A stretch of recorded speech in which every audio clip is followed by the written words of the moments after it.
The time has come. We were doing a little chef's night off, as in a little chef's night out, but I managed to ask Charlie if he would kind of do a dessert out of his book. So what are we making, pal? Well, we're going to put together the chocolate pudding cake. Okay. It's right from the new book, so very simple, really easy to do, and it's a great make-ahead dish. Okay. So when you're strapped for time, this is great. Do it in advance and then serve it up. So I love that. Real simple. We're going to take 1.5 cups of flour. Yep. A little bit of light brown sugar, about 1 1/4 cups of that, and we'll work that together with 1/4 cup of cocoa powder, unsweetened. We've already got enough sugar there. Yep. And then we've got a little bit of baking powder here, just one nice teaspoon, so tablespoon rather. We're going to work this stuff together. Okay. Just delicately here. And then, is there a particular inspiration for this dessert, John? Well, the idea is something that's decadent and rich and almost comes across like something between a flourless chocolate cake but like a really sensual pudding at the same time. Okay. All right, so this comes together. Yep. That's pretty easy. A little easier with a whisk, I think, to do it that way. And then we incorporate just heavy cream, whipping cream. And we can work that together. All right. This is about 1 cup or so of cream. So, but this is where this gets really interesting. Okay, this is the part you think, well, gosh, we've certainly got a lot of great flavors and rich flavors, but we're going to gild the lily here, and we're going to make it even richer. So all we do now, take a simple baking pan, any shape, rectangle, square, doesn't matter what it is, line it with plastic wrap. And it's sometimes easier if you rub just a little bit of oil in there, helps the wrap stick a little bit. We can just put this right in there. Can I fold it in enough? Yeah, it'll kind of work together in the pan here. So get that in there. Now, people would look at that and say, that's pretty dense. It is pretty dense. But you'll see in a minute what's going to happen to this to kind of thin it out. So let me use the spatula to get every little bit off here. Yep. And, remember when you were little and you used to grab that from your mom and lick it out? Yep. That's what I did all the time. I still do that. That was the biggest treat. She called me up and said, hey, I'm baking. I'll be right over, Hilda. We're all set with that? Yep, done with that. And so we'll smooth this in here, just real simply, all around here. And or you lick the, from the hand mixer. You take those things and take the things off. And all right, we get that in. All right. And now, if I could ask you to we'll mix those two together. Okay. A little more of the light. So I got the light cocoa and the light brown sugar there. Yep. And we're just going to sort of mix these together. Exactly. Okay. Exactly. And we can just go ahead and take this and we're going to just sprinkle it right on top. Wow. Real simple. So that's where I said we gild the lily. Wow. Because it's not rich enough. We need it a little richer. And a little more cocoa, a little more sugar. So how are the folks doing with the shrimp out there? Great. Just right on top. I like to use my hand, kind of mix it around here like such. Evenly spread out. Wow, that's simple, John. It's very simple.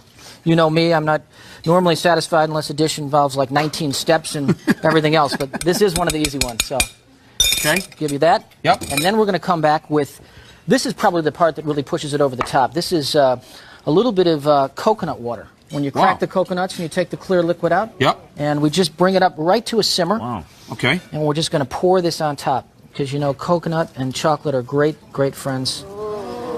Wow. So now this thing is all coming together here. All right. So we take a spoon and we're just going to kind of smooth it. That's all we have to do. Smooth it out a little bit. Okay. And what's going to happen when we bake this off? 2 ways to bake it. One way, very delicate way, in a water bath. In a water bath. And we could submerge. We take a bigger pan, fill it up partially with water. This goes into it. That'll give us more of a custard-like effect. But if we want more of a dense cake effect, which is what we're going to do today, we just put it right in the oven. Wow. 350-degree oven, approximately 25 minutes or so. Take it out, let it cool at room temperature, and then in the refrigerator.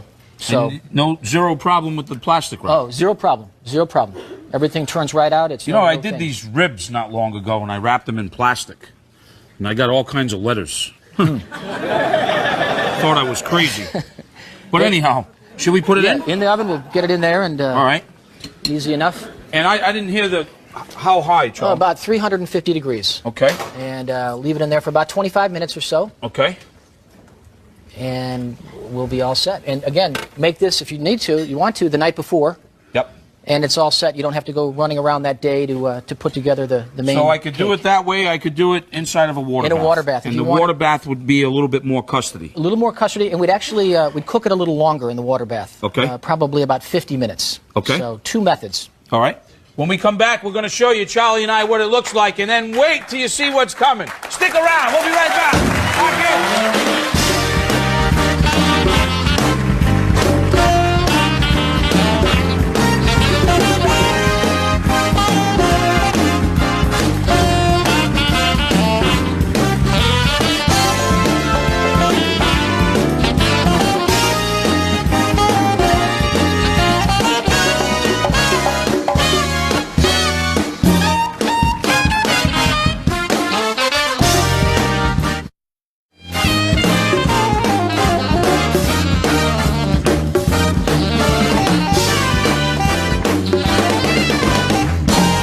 Gibbs and the Emerald Lion Band, folks.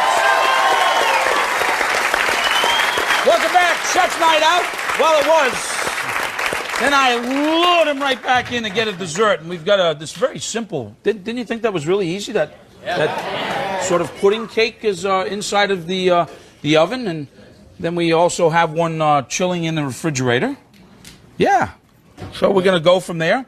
I was telling Charlie, it's just amazing how busy he's been. His 10th cookbook is out now. And I think what's really, really exciting is Charlie's getting ready to open a restaurant here in New York City in the Time Warner Building. Yes, indeed. And, of course, if you've ever been to Chicago, phenomenal, phenomenal, phenomenal. Charlie Trotter, ladies and gentlemen. Thank you. Thank you. All right, buddy. All right. So now we're getting ready. If we want to plate it, we get everything organized, as we know, mise en place, or what we call the organization, all in its place. We can get the one we made earlier. Okay. It's been in the refrigerator here, so pretty much ready to go. Look at that. Need at least 3 or 4 hours to let it firm up, but overnight's not bad either. Okay. So you can see how it comes out. Kind of almost looks like a brownie on top.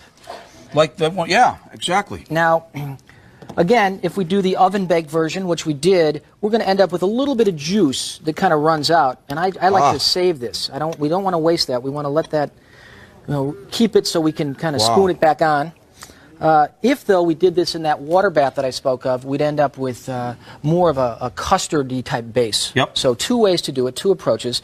So what we want to do here is just carefully, lightly loosen this from inside here. It'll come out pretty easily as it is, but this kind of helps you out a little bit. Let's put that down for a sec.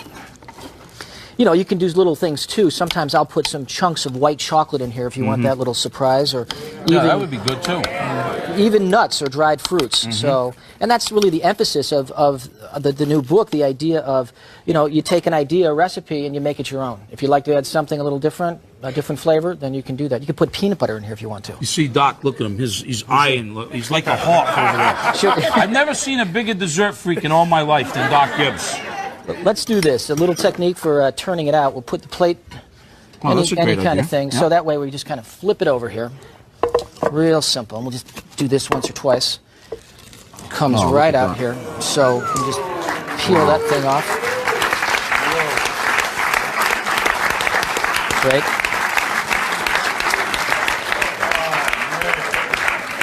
Take it easy, Doc. He's not done yet. Thank you. Thank you. Now, we could have a big table. We could bring it out, bring the ice cream out, bring the support elements out, that is the garnishes, and serve it up family style. Or we could do the individually plated version, the restaurant version. Let's do that. The one that you can charge like $45 for. Exactly. I'm with you. I'm with you.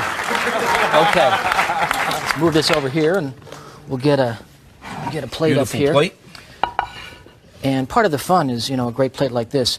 Any shape we want, we can cut. We can get a knife, cut a diamond, cut a square. Yep. Let's say we're going to have, this is going to be one of several desserts. Maybe we serve a small version. But, we'll take this round cutter. This is kind of nice. And just cut a little disc here. Right out here. Just push it down. And look how just dense that is. Spin it around a little bit. And we'll take it and literally just kind of push it right back on here. Using our fingers, that's okay. Because we can come back and smooth that out a little bit if we want to. But that's dense, bittersweet, It's got that kind of custardy element on top, but it's this thick, dense cake on the inside. So now we got to go to the next step, which is this coconut emulsion. We're going to reintroduce the coconut. Remember, we poured the coconut water on top, which has saturated everything. Now we're going to take coconut milk with a little bit of sugar, add it in there, and we're going to make something that we call an emulsion, which is where we take a hand mixer, and we're just going to carefully froth this up a little bit, and we get a really nice sort of aerated texture, and we're going to be really careful. This will splatter just a little bit, but we're going to put our hand over here and kind of prevent that. Turn it on an angle, that also helps. So, and that takes just a couple little guns of the hand. A lot of air in there, Aerating it, that's it, and not too hot though, because it'll break down. So, and now, so those of you who can't see that at home, it's already like doubled in size. It's just getting really foamy. Over there, so you can maybe see it. And it's just slightly warm? And it's just barely warm. There we go. And I was kind of careful in the beginning because I didn't really want it to splatter everywhere. So that's what you kind of do in the beginning. Want the heat off? Heat can be off at this time. Okay. And now we're ready to get the ice cream. Okay. And then we'll put together the dish. I'll get the ice cream. Okay. All right. Great.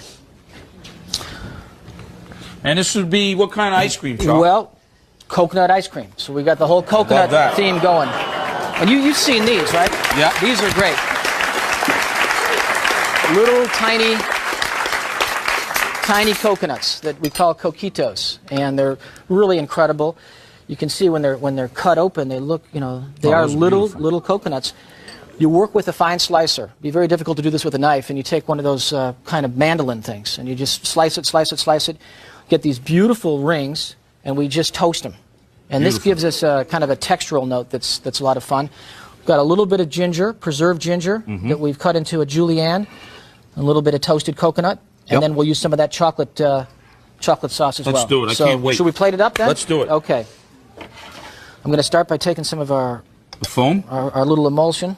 Oh, look at that. And again, a very light kind of coconut effect.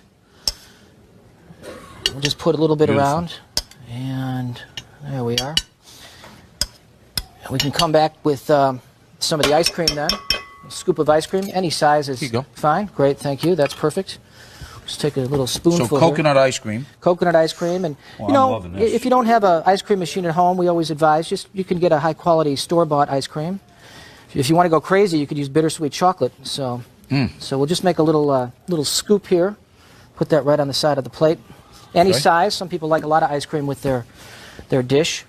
And then we're ready for this. Maybe I'll have you add a little bit of the toasted coconut. Okay. To your discretion. And a few little preserved ginger pieces. This gives it a playful kind of a bite. A couple of those. And then some of the coquitos here. I'll let you add some of those if you want to. Well, these are fun, Charlie. They're a lot of fun. And we'll come back with that chocolate liquor that was left in the pan. Oh. And we're just going to kind of... Oh, that's beautiful. Just kind of go crazy there. Oh, look at that. So. Unbelievable. So, watch this. What are you going to do? A little bit for Doc? Yeah. I always do this. I gotta keep them in check. Okay. So. Check that out. Thanks, man. That's right out of the new book, Doc. You saw how simple that was. Very simple. Oh, man. Very simple. Oh, man. Dense chocolate, coconut. Ah, beautiful. What do you think, folks? Huh? Unbelievable, huh? Absolutely.